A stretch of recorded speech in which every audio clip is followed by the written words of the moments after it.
Hello everyone and welcome to this lesson. Well, in this lesson we're gonna be naming organic compound which is called IUPAC naming. IUPAC stands for International Union of Pure and Applied Chemistry. So they will never ask you to tell what IUPAC stands for. So don't worry about it. Well, guys, this is a section that most of the learners, let me make this thing focus. Yeah. It's a section that that so many learners struggle with, but it's fairly easy. Okay, so there are rules for this thing. Okay, let me start here. There is what we call a prefix. There is a stem name. There is my thing is not focusing right here. What's up there? Yeah, there is what we call it's prefix, stem name, and the suffix. So IUPAC names are divided into three parts: prefix, stem name, and suffix. Well, the prefix, you need to listen to me very, very carefully. The prefix tells us about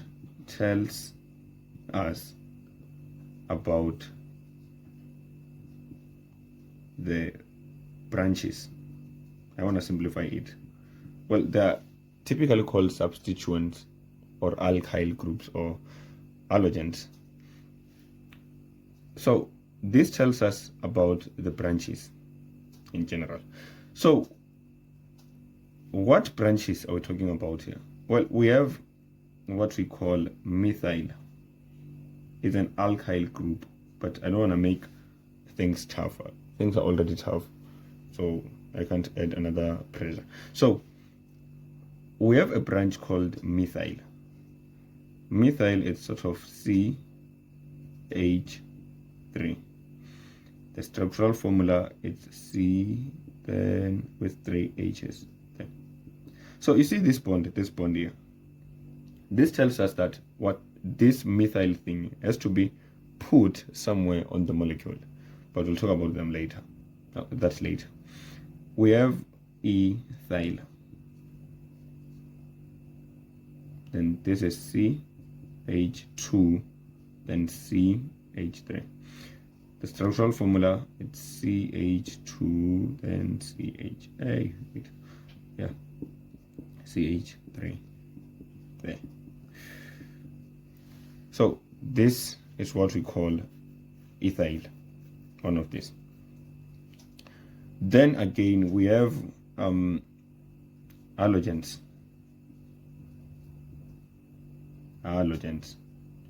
or halide. Halogen or halide. Yeah, halogens. We'll have spoken about the halogens previously. We have Br, we have fluorine, we have chlorine, and iodine there.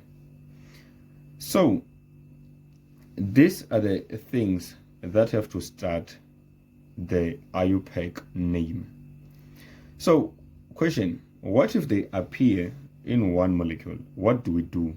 So if they all appear in one molecule, you name them, put them alphabetically.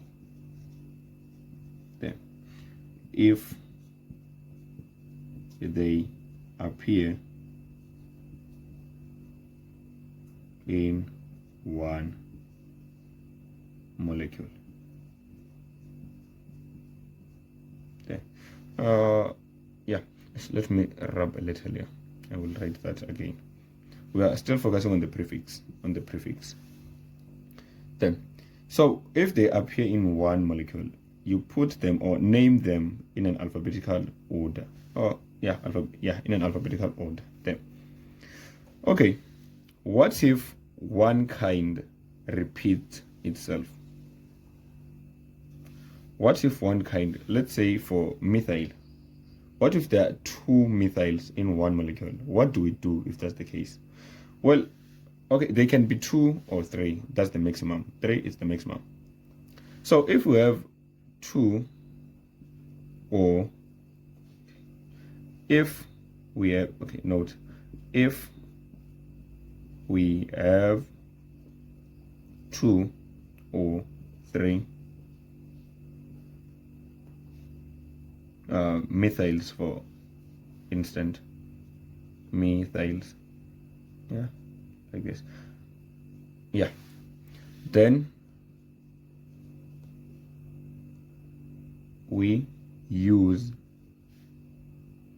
di and try at the beginning of the at the beginning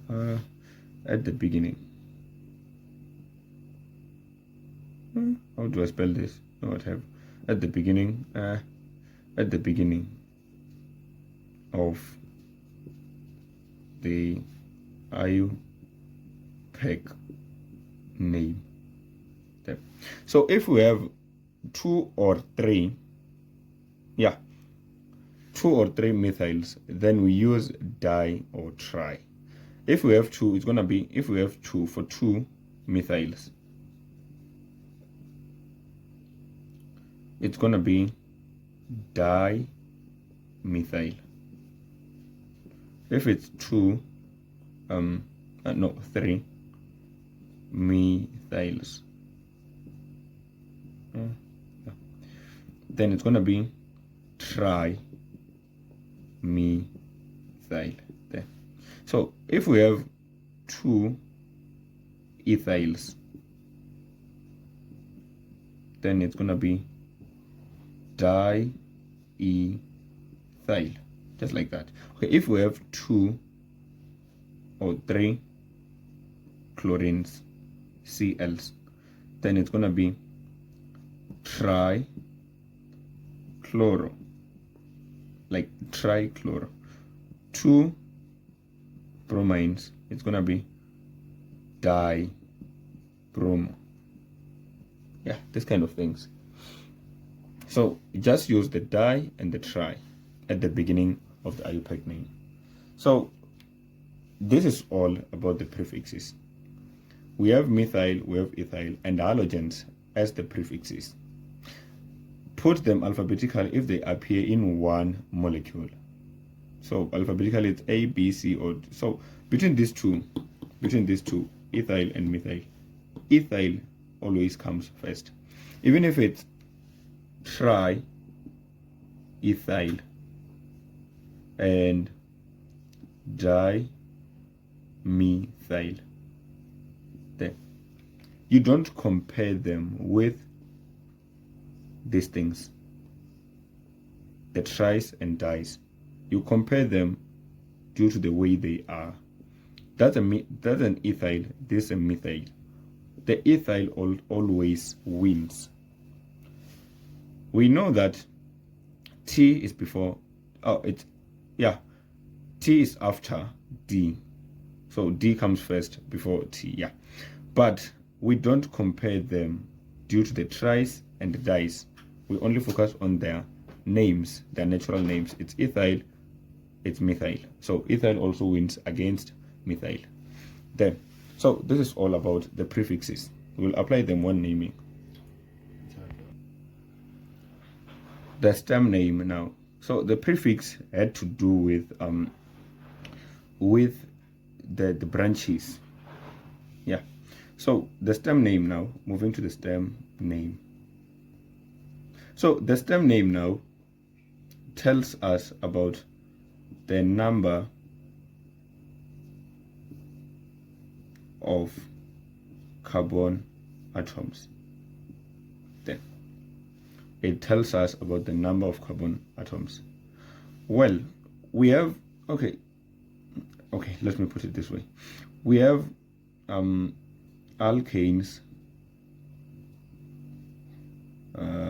alkenes, alkynes and alkanes. Listen to me very carefully here. So remember, the stem name has to do with the number of carbon atoms. Sharp. We may have 1 carbon atom, we may have 2 carbon atoms, we may have 3 carbon atoms, 4, 5, 6, 7, and 8. Yeah, like that. Let me push this thing a little down. Yeah. Again. Yeah. So for these 4 homologous series, alkanes, alkenes, alkynes, and alloalkanes, if we have 1 carbon atom on the molecule, the stem name will be meth. The stem name for 2 carbon atoms is going to be eth. 3 carbons, it's prop. 4 carbons, it's bute, as in but. Then 5 carbon atoms, it's pent. X for 6 carbon atoms. 7 carbon atoms, ept. Then let me put for 8 carbon atoms, it's oct. Then so from here, just think about the shapes. We have pentagon, hexagon, heptagon, and octagon. Like from 5 carbon atoms, yeah, we have pentagon, hexagon, heptagon, and octagon. 5 pent, 6 hex, 7 ept, sorry. Then 8 oct.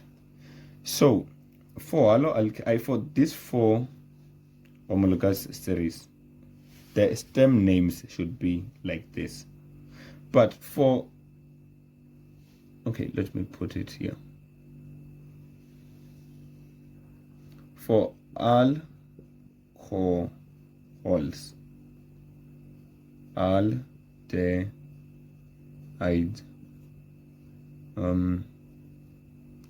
ketones, and carboxylic acid. Yeah, for those 4 homologous series, 1 carbon atom, we may have 1, 2, 3, 4, 5, 6, 7, 8 carbon atoms there. So for these 4 homologous series, if it's, for 1 carbon atom, it's not going to be meth, just meth now. It's going to be methane. It's going to be ethane for 2 carbon atoms. It's going to be propane for 3 carbon atoms. It's going to be butane for 5 carbon atoms. Is going to be pentane. 6 carbon atoms is going to be hexane. 7 carbon atoms is going to be heptane. And for 8 carbon atoms is going to be octane, like that there. So with these 4 alkanes, alkenes, alkynes, and alloalkanes, the stem names are just like this. But with those 4, we add an an, like methane, ethane, propane. Yeah, like that there. So this is how the stem names should be like. And yeah, we'll talk more about them later. So let's move to the suffix. Moving to the suffix. Let me push it a little here. Suffix. Yeah. The suffix. Well, okay. The prefix told us or tells us the information about the branches and the allies, the halogens. The stem name tells us about the number of carbon atoms, and with the suffix has to do with the homologous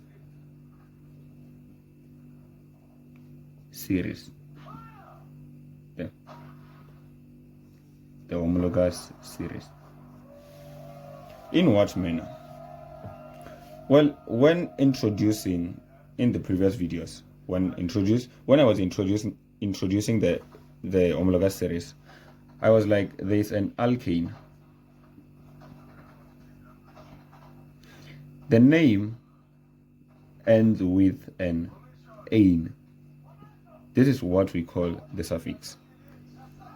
Then alkene or alkene, the name ends with an in or n. Then with alkynes, the name ends with yne. With alloalkanes, with alloalkanes, the name also ends with ane. Alcohols, the name ends with all. Then with aldehydes, the name ends with al. Then ketones, the name ends with 1. And with carboxylic acid, the name ends with it's oic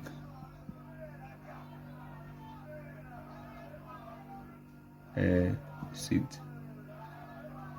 Then, and lastly, the suffix doesn't actually it applies on the esters, but in different ways. We have seen when introducing the esters. So these are what we call the suffix. It's what we call the suffix.